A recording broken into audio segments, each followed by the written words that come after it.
Alors, avant tout, bienvenue. On continue donc notre périple, on va dire les 60 ans du Brady, cet anniversaire que donc Gilles Chétagnan, qui est à côté de moi, a mis en œuvre. Alors, pour commencer, quand même, c'est vrai que je vous présente tout de suite nos invités. Gilles Chétagnan, donc actuel projectionniste au Brady. C'est un petit peu comme dans la ligne générale, l'ancien et le nouveau. Et à côté de lui, donc Jacques Torrance, ancien projectionniste du Brady et auteur d'un ouvrage dont on va parler, dont il est question en fait dans cette rencontre, qui est donc Brady cinéma des damnés. Et donc on reçoit Jacques et Gilles à l'occasion de ces 60 ans du Brady. Donc ce qui est quelque chose d'assez rare quand même, il faut le dire, dans une cinémathèque. Je l'ai déjà dit hier, mais quand dans une cinémathèque, on rend hommage à un cinéaste, à un courant cinématographique, à une cinématographie nationale ou autre. Mais rendre hommage à un cinéma, à une salle de cinéma, c'est quand même assez rare, mais c'est pas n'importe quelle salle, c'est donc le Brady. Et pour commencer, peut-être, est-ce que vous pouvez nous expliquer l'un et l'autre ce qu'est le Brady, ce qu'est une salle de quartier ou ce que c'était? Alors, c'est peut-être pas qu'une salle, c'est parce que c'est une légende aussi, c'est pour ça que... c'est parce qu'il y a des personnes pour raconter la légende, sinon il y avait d'autres salles comme le Brady en fait. Donc et c'est celle qui a survécu à une époque, il y avait beaucoup de salles de quartier comme ça dans Paris. Et il y avait une chaîne, ils étaient 3, 4, 5, à passer que du fantastique. Et donc il y a dont le Midi Minuit qui a donné une revue connue, le Minuit Fantastique. Mais à partir de 75, elle passe au porno et le Brady se retrouve toute seule. Donc c'est la dernière contre vents et marées à continuer à programmer principalement du fantastique et du cinéma bis, kung-fu ou western.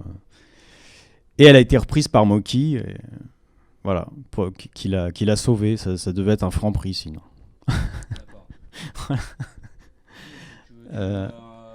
On peut dire que ça, oui, quand je dis la légende, c'est bon, Mad Movies, Jean-Pierre Puters, Christophe Lemaire ont beaucoup parlé de cette salle, donc c'est pour ça sinon peut-être qu'on n'en parlerait même pas. Enfin, on en parlerait comme d'un lieu atypique, mais. Et puis il y a aussi la légende un peu sulfureuse des toilettes qui servent de backroom et puis des clochards qui dorment dans la salle. Voilà, c'est ça qui fait l'ensemble. Ça, c'était ton époque. Moi j'ai vécu la fin, donc je décris la fin, mais en décrivant la fin, on est obligé d'expliquer le début. Donc pour comprendre tout ce qui se passe à cette époque-là, quoi. C'est ce qui est en l'an 2000, il y avait encore le cinéma de quartier, alors que ça faisait 30 ans quasiment que ça n'existait plus quasiment, quoi. Voilà. Alors, bon, moi je sais pas trop comment, parce que moi j'ai pas exactement vécu ça. J'arrive à la fin, j'arrive à la toute fin de cette histoire, même si au moins la moitié des personnages dont parle Jacques Torrance dans son livre fréquentent encore le Brady. Certains continuent encore à le fréquenter, mais en tout cas il y a des personnages comme Azedine, Django, qui sont là quand j'arrive. Mais c'est pas le regard que j'ai du Brady. Moi, le Brady, j'en entends parler la première fois en 95, alors que je suis étudiant des Beaux-Arts, au moment où Jean-Pierre Mocky vient de racheter la salle et où mes profs aux Beaux-Arts l'interviewent dans un magazine artistique. Donc moi, j'ai pas ce regard-là. Le Brady, en fait, en y regardant, parce que moi, je m'intéresse au patrimoine cinématographique et je me disais que ça serait peut-être pas mal de s'intéresser à une salle, de voir justement comme tu présentes, on parle, puis je suis cinéphile au départ, on parle, voilà, tu lis Bazin, qu'est-ce que le cinéma, et du coup, qu'est-ce que ça donne, qu'est-ce qu'on peut avoir comme information en se posant la question, qu'est-ce qu'un cinéma, qu'est-ce qui sort de ça? Alors moi, ce que je pourrais présenter pour répondre à ta question sur qu'est-ce qu'un cinéma de quartier ou sur c'est quoi un cinéma de quartier, finalement, en regardant et puis en mettant la main dans le cambouis. Qu'est-ce que c'est? Et puis 60 ans du Brady, mais c'est les 60 ans effectivement du cinéma, et ça naît juste, on est en plein, donc là cette année c'est la première année complète d'exploitation de la première, Là, on fête les 120 ans de la première année d'exploitation entière, donc 1896, du développement du cinéma sur les grands boulevards, à côté de là où est le Brady. Le Brady naît 60 ans après. Et donc là, en fait, parler du Brady, c'est de parler des 60 ans de la deuxième période, en fait, de la deuxième moitié de l'histoire du cinéma. C'est parler d'un cinéma qui se développe au moment là où aux États-Unis la télé est largement développée, où on commence d'inventer des nouvelles techniques pour lutter contre la télé. C'est 53.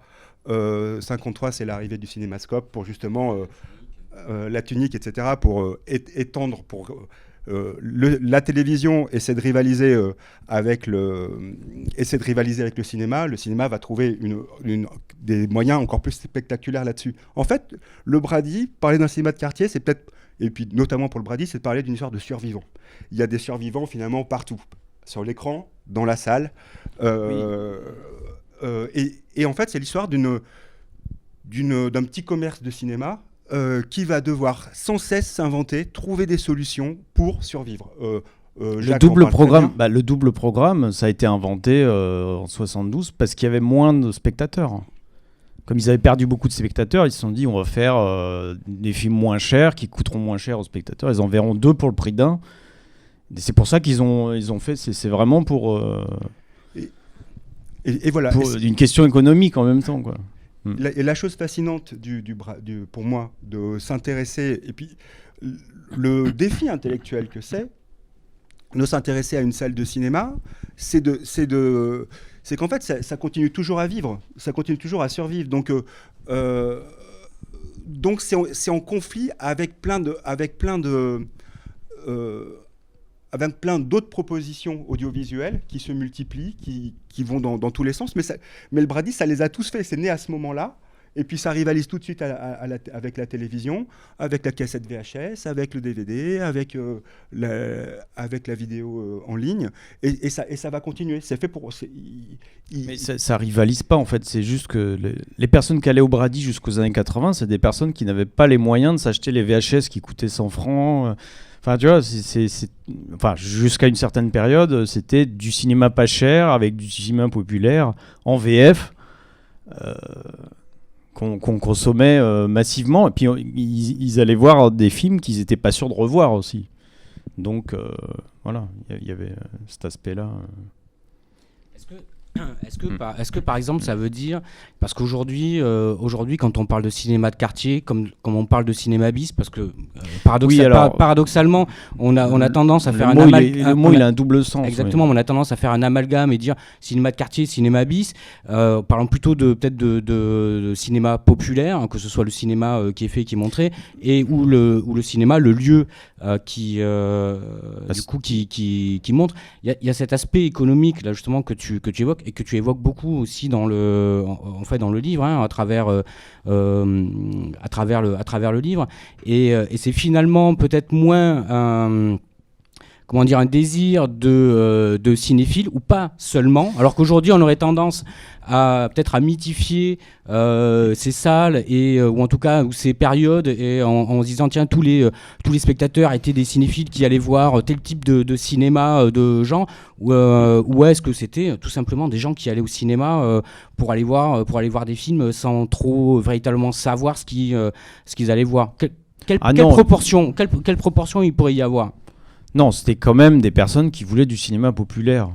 Ils ne voulaient pas se prendre la tête. Ils voulaient du sang, des seins, des cris en VF. Non, mais voilà, c'est quand même ça. Et ils voulaient aussi pouvoir dormir. Bon, ça, c'est une autre question. Mais après, cinéma de quartier, c'est venu avec Jean-Pierre Dionnet, je pense. Voilà, donc. Mais il y a beaucoup de ces cinémas qui étaient... Oui, après, on a appelé ça cinéma de quartier parce que c'était pas des gros... C'était pas le grand... Enfin... Quoique le Grand Rex, il y a eu un festival au Grand Rex, mais il n'était pas associé complètement à... Parce qu'à la base, quand même, une salle de quartier, pour oui, revenir sur oui. cette question économique, justement, c'est aussi qu'à un moment donné, où il y a des sorties de films, il y a des salles qui ont les films en exclusivité, c'est-à-dire qu'ils ont les films les premiers, Et ces films-là arrivent plusieurs semaines, voire mois après la sortie dans les quartiers. Ça veut dire que du coup, c'est des films qui ont déjà vécu, donc c'est des films qui sont moins chers à l'arrivée pour les quartiers et les prix, le ticket d'entrée aussi dans la salle de quartier est moins cher. Donc c'est dans ce sens-là aussi, me semble-t-il, que c'est populaire, dans le sens où ça s'adresse à un public qui a peut-être moins les moyens d'aller voir les exclusivités. C'était le système de l'époque qui voulait qu'il y ait des salles d'exclusivité, des salles de seconde exclusivité, et puis après, donc les prix variaient. Mais maintenant, on retrouve un peu la même chose aussi, sauf que les prix des places sont moins variables. Mais... et puis, c'est un peu toujours le même genre de film. Mais bon, après ça, c'est le problème global de la distribution des films. Après, c'est une impression, toujours le même type de film. Dans les, non, globalement, en masse.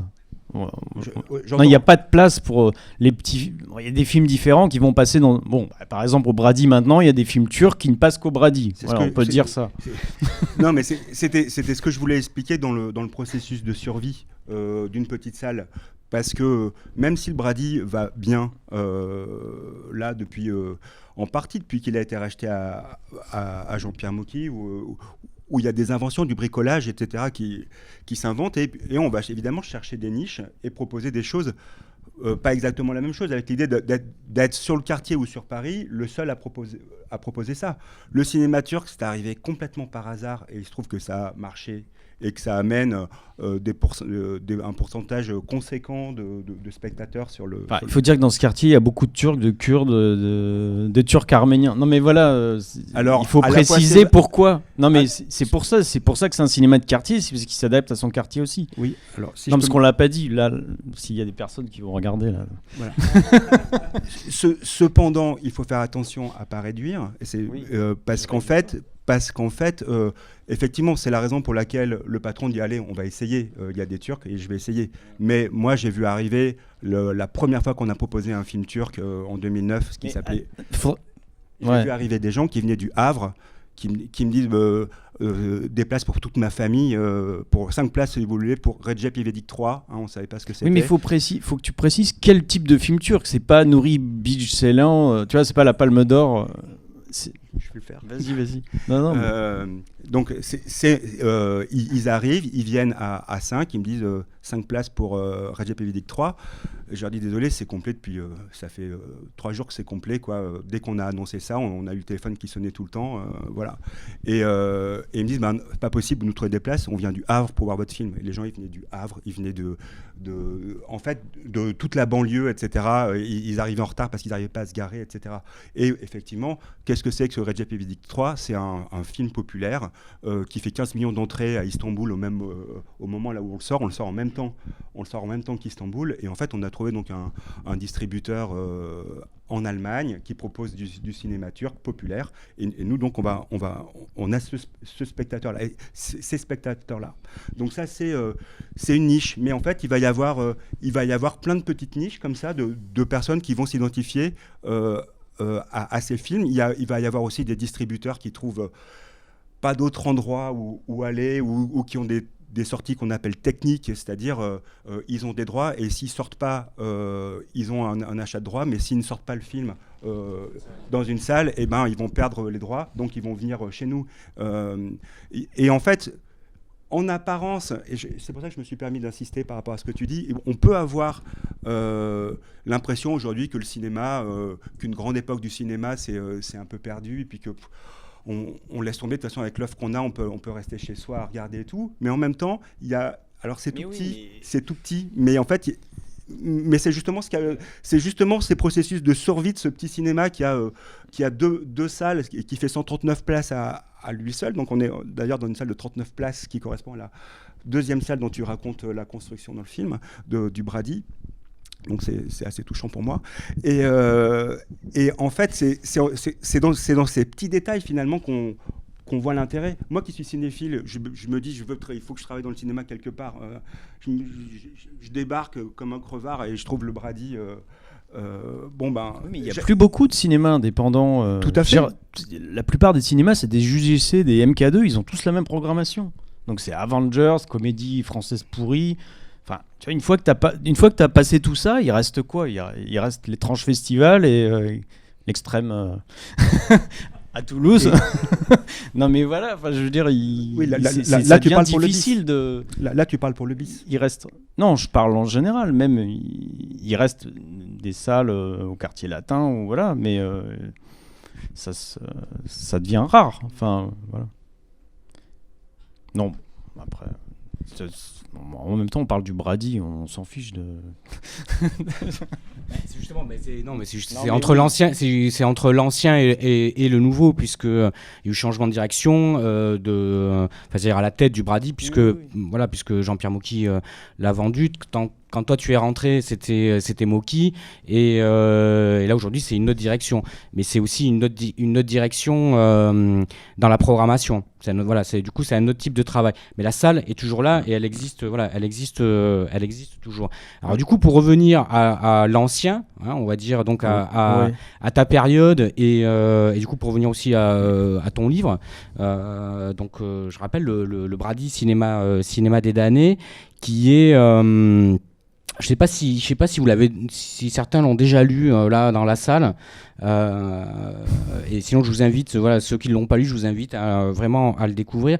Moi, c'est un livre qui m'a surpris au départ. Je dois dire même qui m'a un peu déplu en fait au départ, parce que j'étais dans cette idée Brady, cinéma bis, enfin tu vois, je m'attendais à quelque chose sur le cinéma de genre, et tout est un peu présenté pêle-mêle, et il m'a fallu un petit peu de temps avant de comprendre C'est une histoire en fait. que c'est l'histoire d'une salle. Et j'ai envie de dire, on est plus dans un rapport en fait sociologique. C'est le portrait d'une salle à un moment donné, et quelque Avec part son passé. avec son passé, et à la fois le parcours initiatique d'un projectionniste, me semble-t-il, donc à savoir Jacques Torrance. Et la première question du coup que j'ai envie de te poser par rapport à ça, c'est quel est ton rapport au cinéma, ou quel était-il à l'époque où tu arrives en fait au Brady, qui est quand même une salle particulière. Oui. Et voilà, donc quel était ton rapport au cinéma, qu'il soit bis ou pas, et comment justement est-ce que tu as évolué depuis, pour commencer? Oui. Alors, en fait, dans le livre, j'ai un peu exagéré. J'ai essayé de me faire passer pour la Vierge effarouchée qui découvre des choses incroyables, parce que c'est plus intéressant dramatiquement. Voilà. Mais je pense que j'avais déjà un goût pour les films bizarres, mais sans pousser. C'est-à-dire, je connaissais pas. En projetant King Kong contre Godzilla ou Ilsa la Louve DSS, je les ai découverts. Donc c'est un autre choc que de connaître déjà et d'aller vers. Donc c'est sûr que dans le contexte du Brady, de découvrir ces films-là avec l'ambiance un peu interlope, glauque, c'était une autre. Mais j'avais déjà ça en moi, on va dire, parce que pour vouloir bosser avec Mocky, il faut être un peu dingue, enfin, etc. Non mais voilà, et en fait, ça n'a pas arrangé les choses, on va dire.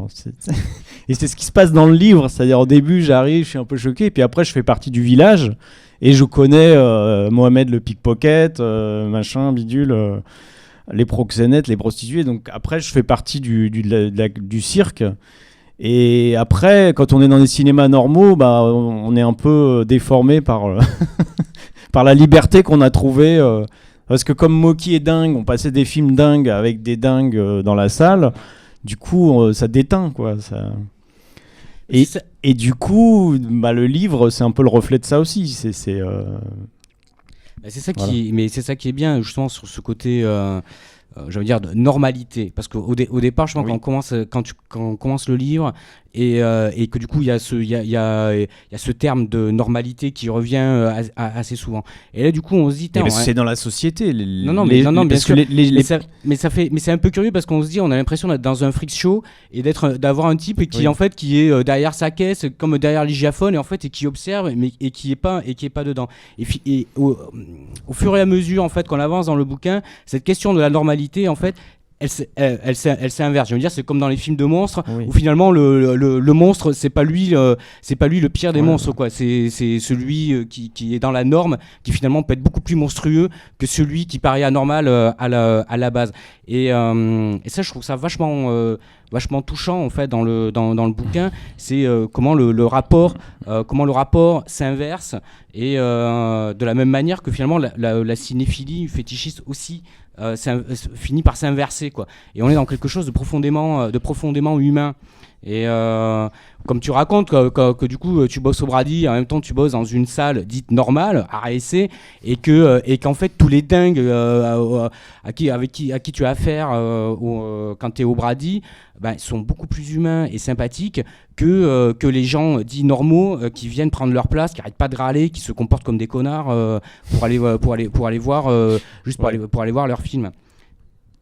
Oui, bah oui. C'est quelque chose qui est assez. C'est Non, ça. je trouve que c'est quelque chose qui est assez. Je trouve assez touchant. Je sais pas, Gilles, si tu veux rajouter quelque chose ou Et du coup, j'enchaîne avec une autre Ouais. question. Hein, et là, pour entrer peut-être davantage dans la fabrication du livre, Ouais. me poser la question, c'est d'abord quelque part comment t'es venu l'idée. C'est-à-dire à quel moment tu t'es dit tiens, il faut que j'écrive un bouquin en fait sur ce lieu et ou sur ton expérience. Et du coup, comment tu as travaillé? Est-ce que c'était des prises de notes, parce que le livre en fait c'est des chapitres et c'est presque comme un journal de bord quelque part, quoi. Et est-ce que c'est rétrospectif? Ou est-ce que c'était déjà des prises de notes au moment où tu y travaillais, ou est-ce que tu l'écris après avoir quitté, parce que tu étais resté 2-3 ans en fait au Brady? Oui. Donc est-ce que J'ai passé 10 ans à y retourner justement pour prendre des notes. Voilà, donc c'était pas sur le moment même. En fait, il y a un moment précis, mais bon, je peux pas déflorer le livre, mais c'est pour ceux qui l'ont pas lu, mais il y a un moment précis où je me suis dit non, là c'est pas possible, il faut que je prenne des notes. C'était tellement fou que je me dis, il faut garder des traces de tout ça. Il se passait tellement de choses, il fallait que je garde une trace de tout ça, mais pas forcément. Moi, je pensais pas être écrivain, je suis assez complexé là-dessus. Bon, maintenant, voilà, je suis distribué par Gallimard maintenant, mais bon. Bon, du coup, ça me. Mais donc, en fait. Au départ, c'était juste garder des notes pour avoir le souvenir et le raconter aux autres. Il y avait une fonction orale pour faire rire les gens, pour garder une trace. Et je notais les titres des films, et puis avec le caissier Gérard, on passait notre temps à regarder des titres. Ah, il y avait ça, oh, qu'est-ce que c'est drôle. Le médecin dément de l'île de sang, crime dans un cimetière étrusque. Voilà, donc on notait ces choses-là, je notais et puis voilà, j'ai écrit ça comme ça, sans prétention, et au bout de quelques années, je me suis dit mais bon, il faudrait que j'essaie quand même d'en faire. Puis il y avait ce personnage de Moki complètement fou. Je me suis dit il y a quelque chose à faire avec ça. Après, au début, j'ai hésité à en faire un film. Il y avait une caissière dans un autre cinéma qui faisait la Fémis, et elle me dit ah oui, il faudrait qu'on les filme. Mais alors il faudrait qu'on les filme avec des longs plans pour qu'on. Enfin bon, donc elle est partie dans un truc. Bon, je le sentais pas du tout, et en plus filmer des proxénètes, des pickpockets, et bon, à mon avis, ça l'aurait pas fait du tout, donc c'était pas possible. Et donc la meilleure forme, c'était un livre, c'est parce qu'on peut raconter à la fois le passé, être dans le présent, voilà, parler de toutes sortes de choses. C'est ça que je trouve fort dans cette forme, c'est qu'on peut à la fois décrire le quartier, à la fois décrire le cinéma bis, qu'est-ce que c'est que cette salle. Et en même temps, c'est une histoire avec des personnages qu'on voit vivre, évoluer. Et donc, au bout de quelques années, je me suis dit, bon, il faudrait que j'essaie d'en faire quelque chose. Et j'ai travaillé pendant des années. Entre-temps, j'ai écrit. Je ne pensais pas pouvoir le sortir parce qu'il y avait vraiment beaucoup de choses illégales.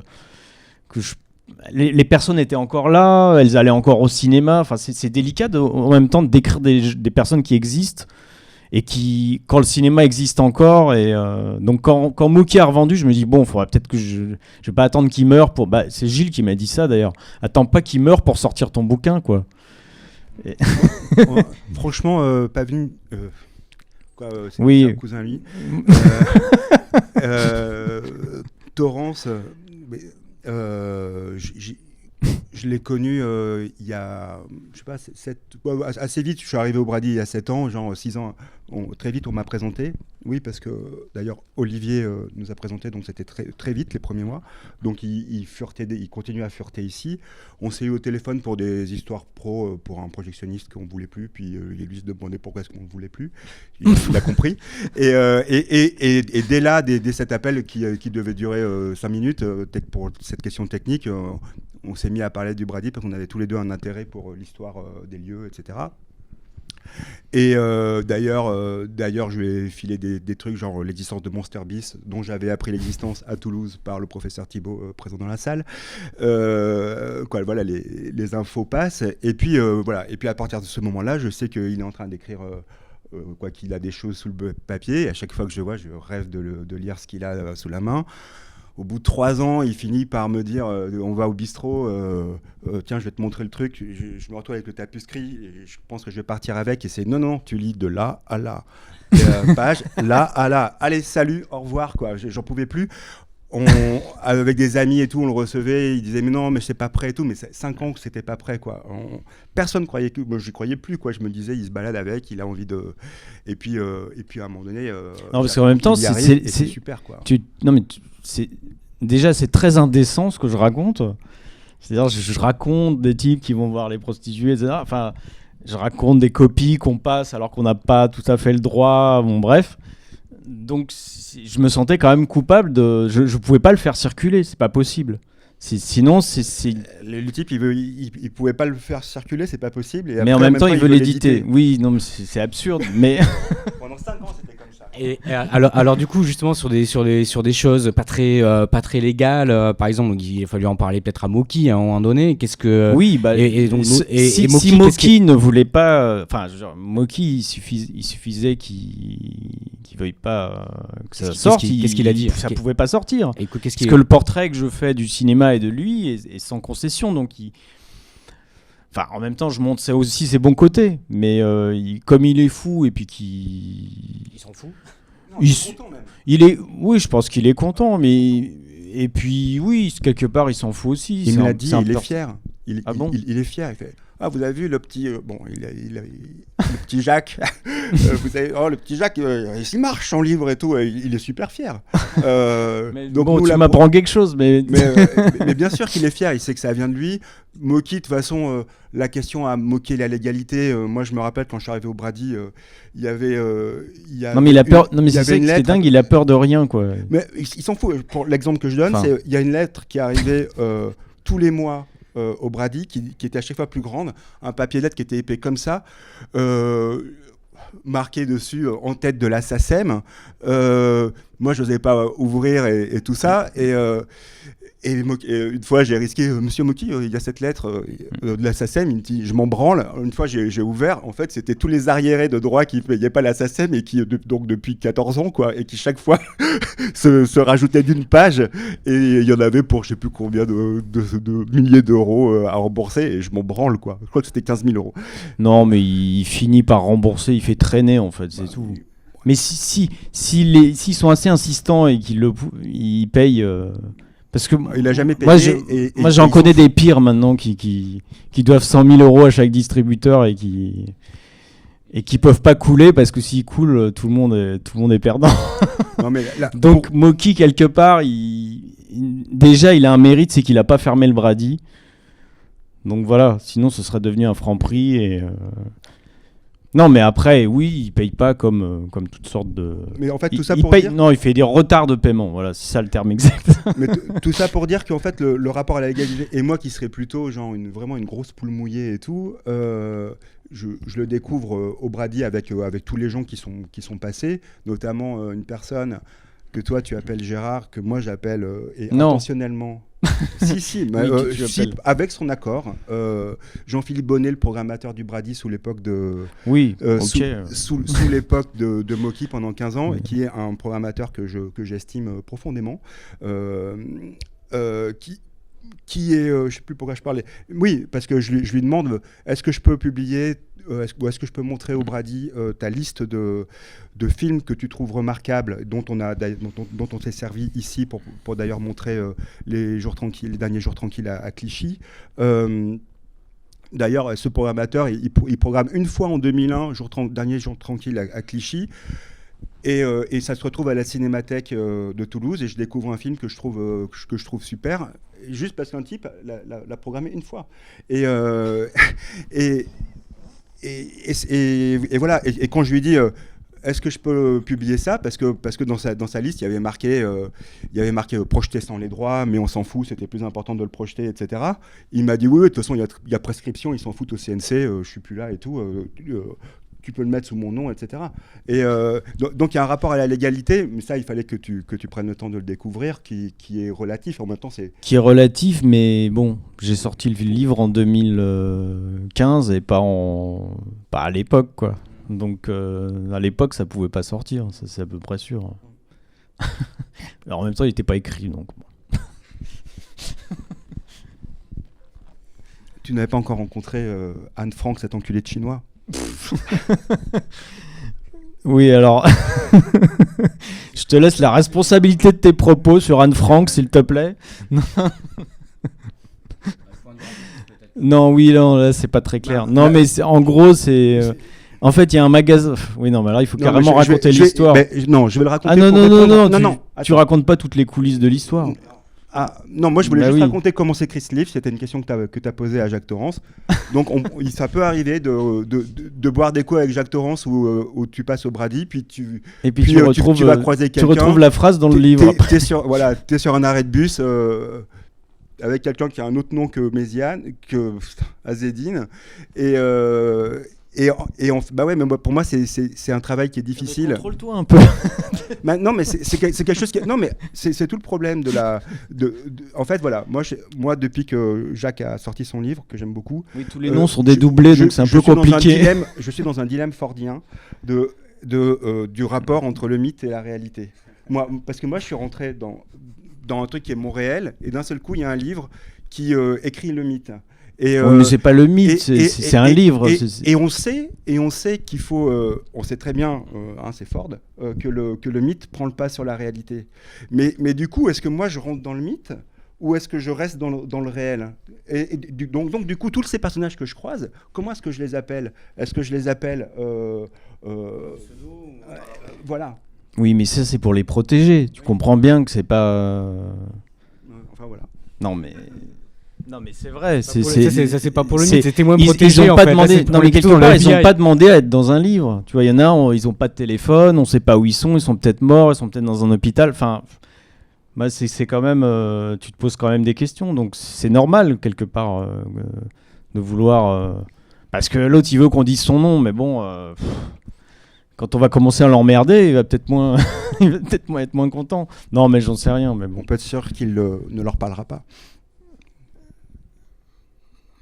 J'ai pas compris, mais donc on n'a pas expliqué Anne Frank du coup, mais en fait il y avait un magasin une onglerie chinoise qui s'appelait Anne Frank et je comprenais pas pourquoi, et en fait on demande au concierge du Brady, donc mais c'est quoi cette onglerie chinoise là? Tu sais qui c'est? Anne Frank? Il dit oh Anne Frank, encore cet enculé de chinois. Donc voilà, c'était ça. Bon, c'est une blague du livre, mais oui, il fallait le dire quand même parce que si on oui, sinon on va nous prendre pour des pour des salauds qui salissent la mémoire de Anne Frank. Et l'histoire, mais la personne qui nous l'a dit savait très bien, connaissait l'histoire parce qu'il est du quartier, il n'a jamais bougé du quartier. En fait, ils ont juste récupéré l'enseigne d'un ancien fourreur, puisque avant d'être des ongleries, c'était des fourreurs. Oui, c'est ça. Oui.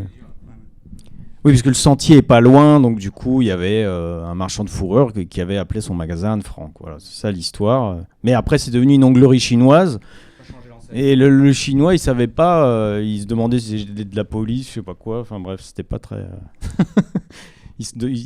Personne se demande pourquoi ça s'appelle comme ça, à part un imbécile comme moi qui pose des questions.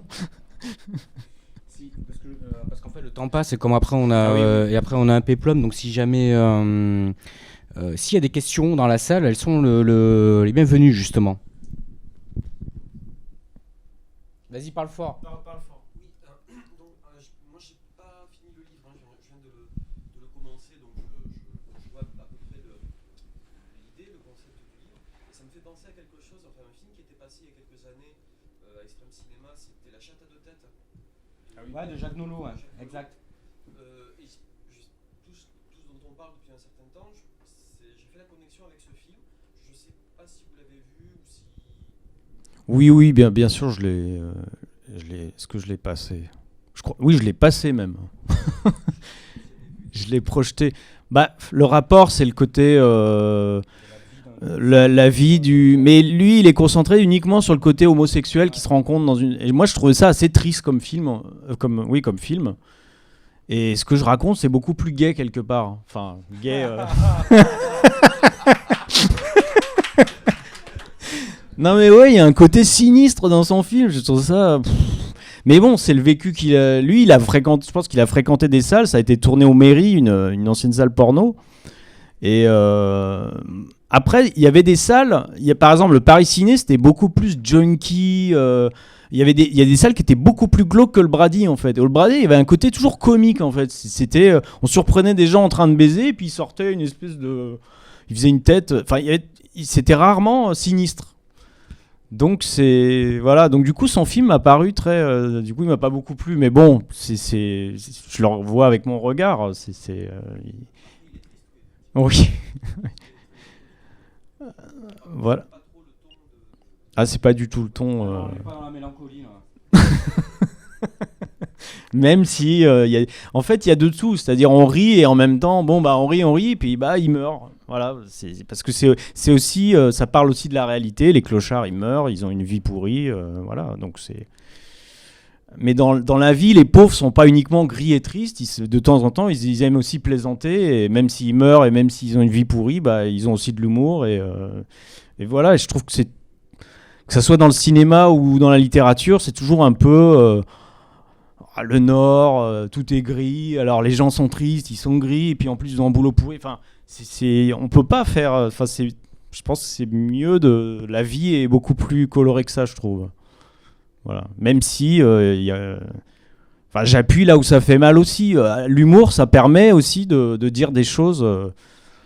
Voilà, Moki, il paye pas ses factures, mais j'explique aussi que les grands distributeurs, ils ne payent pas les agriculteurs, et c'est pire. Et eux, ils le font tranquillement, et personne les traite de radins comme Moki. Voilà.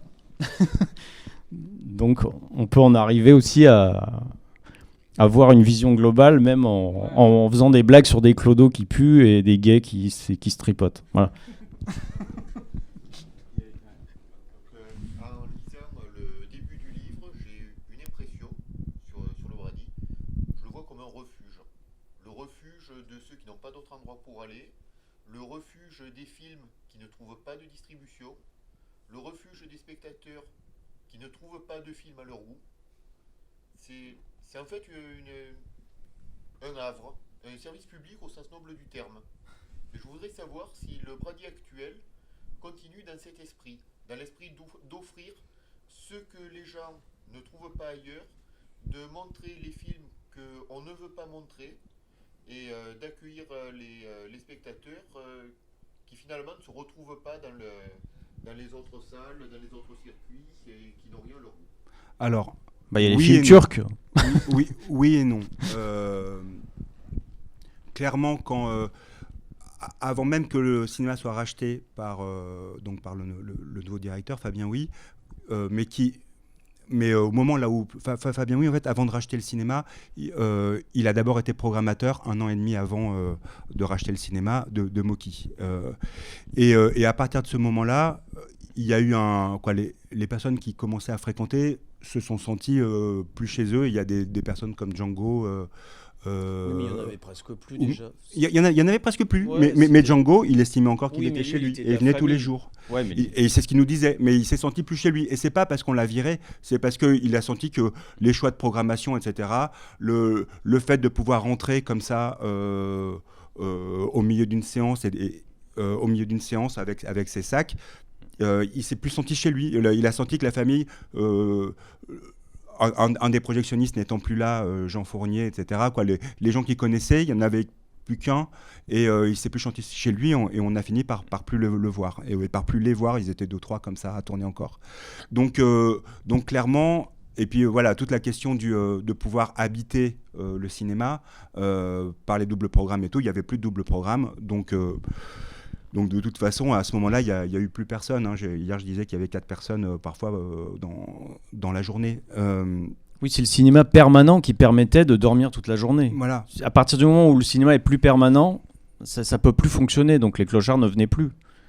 Après un refuge, c'est devenu un cinéma d'art et d'essai. On pourrait croire que c'est un cinéma d'art et d'essai comme les autres, mais après, c'est effectivement, en y étant, mais là, c'est même soi-même, il faut régler son regard là-dessus. Effectivement, ça va montrer d'autres films, et c'est tout le travail et l'intérêt que moi je vois de continuer à rétablir la programmation du lieu du début à aujourd'hui, où en fait on va pouvoir voir des films qui parfois passent au Brady qu'une ou 2 semaines, qui passent même en exclusivité, parce que de toute façon là on devient une salle d'exclusivité, mais de toute façon il passe 2 semaines au Brady puis il disparaît, quoi.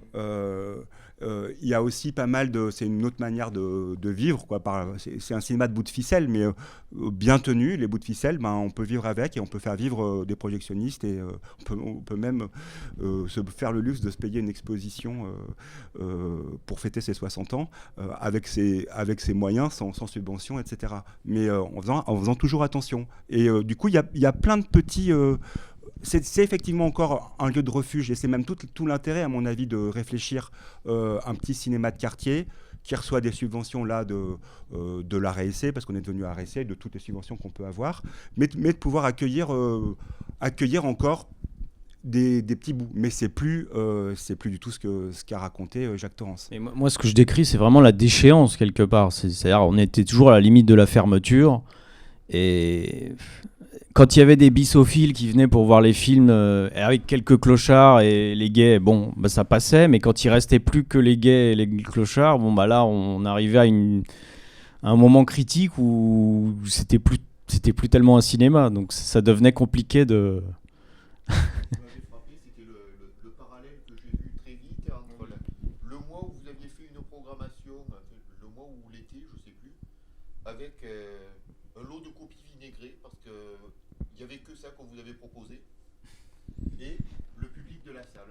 Oui, parce qu'il y avait une partie économique, c'est-à-dire on était sûr d'avoir 40 personnes qui venaient dormir. Donc c'était 40 places assurées déjà, quasiment, les habitués. Donc oui, et les copies coûtaient pas un rond parce qu'ils... Oui, c'est... Mais là, sur la question des copies, on revient en fait sur les questions économiques. C'est que c'est parce que ça coûtait pas cher, parce que c'était pas tant que personne n'en veuille, quoi. Ou c'est peut-être parce que d'autres salles n'en voulaient pas que finalement vous pouviez les prendre pas cher. Le Brady, il y a quand même Alain Schlokov qui a fait la programmation en même temps que le Styx. Enfin, les personnes qui avaient le Brady, là je parle des années 70, il y a quand même des personnes qui aimaient le fantastique. Même Douvin, qui l'a eu pendant très longtemps, qui était le propriétaire, il aimait le fantastique. Mais bon, il avait des salles de comédie, de comique, il aimait pas que ça, mais à l'époque, il faisait des salles spécialisées dans différents genres. Là, on parlait des années 2000. Oui, les années 2000, bon... c'était le bordel que je décris dans le livre, mais je peux pas mieux résumer le truc. Mais parmi les gens qui sont... Pardon. Je pourrais rebondir par rapport à ce que disait la personne. Et toi, si tu as été, pas témoin, mais si tu as pu voir à peu près quantifier le public qui venait clairement dans le cinéma, mais pas pour ce qu'il fallait, quoi. Donc, un peu empêcher des vrais cinéphiles de venir justement voir des films, À côté de toi, il y avait un cinéphile qui bravait les qui bravait les mains sur la cuisse, et parce que pour lui c'était le seul moyen de voir certains films. Donc à partir du moment où il y a les DVD ou les films, parce qu'au Brady, comme on passait encore les copies des années 70, donc elles étaient coupées, parfois censurées, dans un mauvais état. Donc à partir du moment où ils peuvent les voir en DVD, les bissophiles sont tous partis ou à la Cinémathèque française, mais bon, on peut pas leur en vouloir, et avec les DVD, et voilà. Donc c'est sûr qu'au bout d'un moment, mais à une certaine époque, il y avait beaucoup de salles où c'était un peu le bazar, donc elle n'était pas la seule. Mais peut-être que ça empêchait certains d'aller voir des films, oui, c'est bien possible. Après, moi, je décris ce que j'ai vu. Je fais pas l'apologie enfin, je décris un lieu, quoi, avec ces humains, avec les humains qui sont dedans, et l'humanité d'une salle, quoi, la vie d'une salle.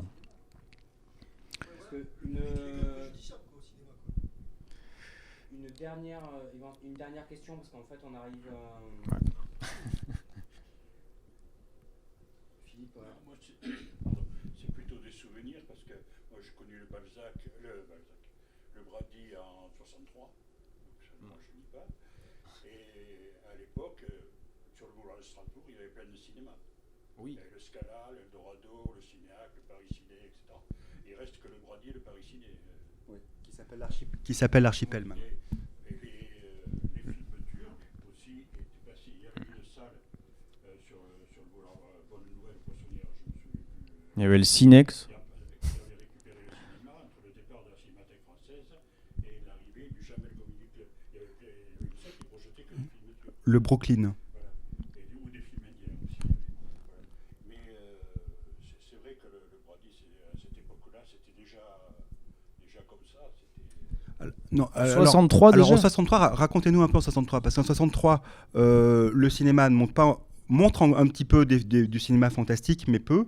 Il est en cinéma de quartier, hein, en dernière exclusivité. Un film de vampire, le premier que j'ai eu, mais je me souviens plus de... Et à cette époque, vous préfériez, vous êtes allé au Brady plutôt qu'au midi minuit? Après, je suis allé au minuit plus souvent qu'au Brady.